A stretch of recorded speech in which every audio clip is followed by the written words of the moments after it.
പൂരം കലക്കലിന് പിന്നിൽ രാഷ്ട്രീയ ഗൂഢാലോചനയെന്ന് ആവർത്തിക്കുകയാണ് വി എസ് സുനിൽകുമാർ എന്നും ദേവസ്വത്തെ കുറ്റപ്പെടുത്തില്ല. അന്നത്തെ കളക്ടറാണ് ഒന്നാം പ്രതിയെന്നും വി എസ് സുനിൽകുമാർ പറഞ്ഞു.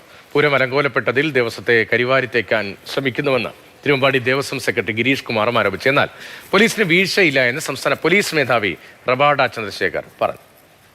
ഇതിന് പിന്നിൽ ഒരു രാഷ്ട്രീയമായ ഗൂഢാലോചന ഉണ്ടായിട്ടുണ്ട്.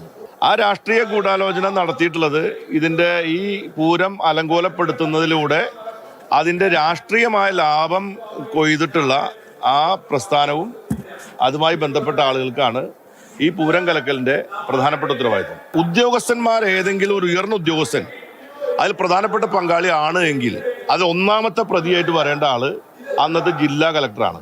ഈ കഴിഞ്ഞ 2024 ആ എന്താ പറയുക തെറ്റായൊരു കീഴ്വഴക്കമാണ്. അത് പോലീസിൻ്റെ ആ തെറ്റായ ഒരു എന്താ പറയുക പെരുമാറ്റം മൂലമാണ് ഇത്തരത്തിലുള്ള കാര്യങ്ങൾ ഉണ്ടായത്. അത് പൂർണ്ണമായും മറച്ചു വെച്ചുകൊണ്ട് തിരുവമ്പാടി ദേവസ്വത്തിന് കരിവാരിത്തേക്കുന്ന തരത്തിലേക്ക് പോയതിൽ ഞങ്ങൾക്ക് ദുഃഖമുണ്ട്.